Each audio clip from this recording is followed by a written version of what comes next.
नमस्कार। मैं सुधा सक्सेना। जीवन में हम सब महसूस करते हैं कि निरंतर कामनाएं जन्म लेती रहती हैं। एक कामना हम पूर्ण करते हैं, दूसरी पैदा हो जाती है। ऐसे में हमारे बुजुर्ग, हमारे बड़े सदैव कहते आए हैं कि कामनाओं पर नियंत्रण ही हमारे जीवन का सरल मार्ग हो सकता है। तो आइए आज हम सब आत्म संयम पर ही कुछ चर्चा करते हैं। मनुष्य के जीवन में आत्म संयम को अत्यंत महत्व दिया गया है। आत्म संयम को आत्मसात करके हम जीवन की अनेक परेशानियों को दूर कर सकते हैं और विषम परिस्थितियों में हम जीत सकते हैं, खुद को खुश रख सकते हैं। वाहन की गति जितनी तीव्र होगी उतनी ही खतरा होगा कि हम उसे नियंत्रित कर पाएंगे कि नहीं नियंत्रित कर पाएंगे। और यदि हम सामान्य रूप से वाहन चलाएंगे तो निश्चित रूप से जो रास्ते में बाधाएं आएंगी या अन्य वाहन आएंगे, हम आराम से अपने वाहन को निकाल ले जाएंगे।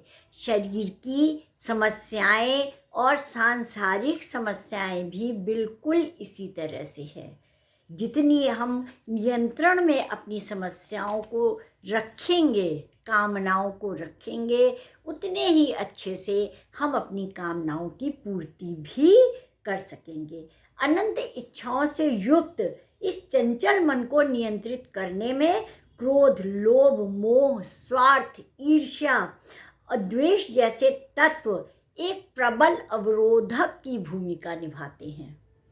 और प्रकृति ने मानव को उपहार स्वरूप ऊर्जा का अथाह सागर दिया है।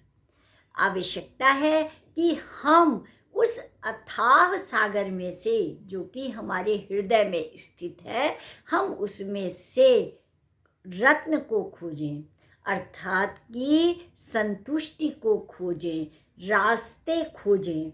और यदि मन वश में नहीं है तो इस ऊर्जा का प्रवाह नकारात्मक दिशा में चला जाता है और नियंत्रित होने पर वह हमें सकारात्मक विचारों को देता है और सकारात्मक विचारों से ही हम अपने समस्याओं की संतुष्टि करते हैं, समस्याओं का समाधान करते हैं।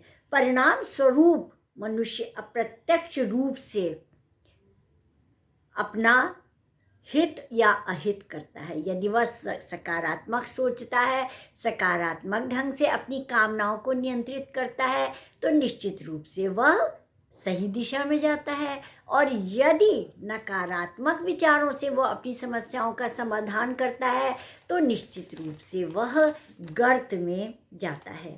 इन सभी दुष्परिणामों से बचने के लिए एकमात्र उपाय है आत्मसंयम। एक बार यदि मनसा, वाचा और कर्मणा से हम संतुलित हो जाएं और उसे हम अपने जीवन का अंग बना लें तो ये गुण निश्चित रूप से हमारे में क्षमा, दया, साहस, धैर्य जैसे गुण उत्पन्न कर देंगे। क्योंकि उत्पन्न क्या, वो तो हमारे हृदय में है। आवश्यकता है कि उसे सकारात्मक ढंग से हम सोचें और समझें और इस प्रकार से हम निरंतर उत्तरोत्तर प्रगति करें, अपने जीवन को सरल और सहज बनाएं। आत्मसंयम के अभाव में लक्ष्य प्राप्ति में विफलता एक सामान्य किंतु निश्चित बात होती है। और आज भौतिक जगत में, इस भौतिक संसार में हम सब कुछ ज़रूरत से ज़्यादा भौतिक हो गए हैं।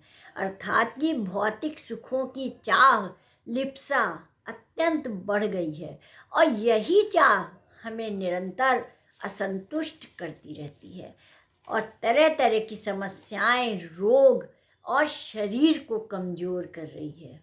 यदि हम इन बातों को समझ लें कि हमें प्रकृति का सहयोग करना है और भौतिक आवश्यकताओं को कम करना है, उससे हमारा शारीरिक व्यायाम तो होगा ही और मानसिक व्यायाम भी होगा। और जब शारीरिक और मानसिक व्यायाम दोनों ही हम सकारात्मक रूप में करेंगे तो अपने आप हमारा जीवन सरल और सफल हो जाएगा। आत्मसंयम के लिए आत्मनिरीक्षण अत्यंत आवश्यक होता है।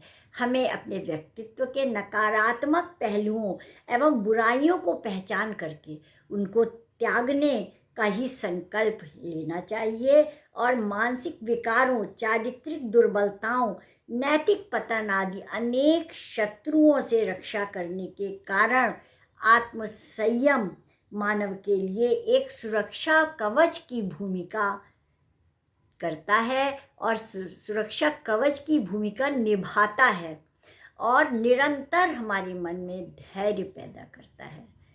तो आज इतना ही। यदि आपने मेरा चैनल लाइक और सब्सक्राइब नहीं किया है तो कृपया कर लें।